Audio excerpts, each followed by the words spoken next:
तर मुंबईमध्ये कुर्ल्याच्या एलबीएस रोडवर कमरेहून अधिक पाणी आता झालेलं आहे। वाहन चालकांसह नागरिकांची देखील मोठी तारांबळ या ठिकाणी उडाली आहे। या संपूर्ण परिसरामध्ये एनडीआरएफ कडून सखल भागामधल्या नागरिकांचं सुरक्षित ठिकाणी स्थलांतर करण्यात आले।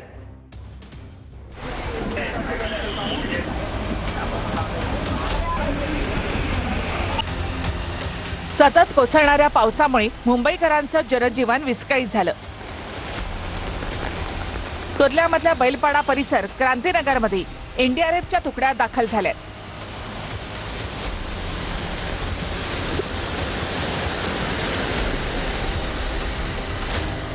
विक्रोळी आणि घाटकोपरच्या दिशेने पश्चिमेकडचा हा एलबीएस मार्ग जलमय झालाय।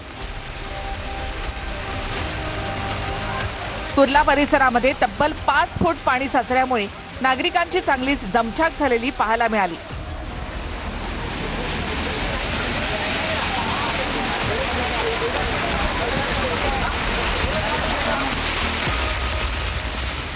साचलेल्या पाण्यामधून एलबीएस रोड पासून कुर्ल्यापर्यंत लोक पायी निघाले होते। फिनिक्स मॉल ते कमानीपर्यंत सर्वत्र पाणीच पाणी दिसत होतं। काही ठिकाणी गाड्या, सिमेंट मिक्सरचा ट्रक या पाण्यामध्ये अडकून पडला होता। एलबीएस मार्गावर साचलेल्या पाण्यामध्ये काही हुल्लडबाज हुल्लडगिरी करताना पाहायला मिळाले।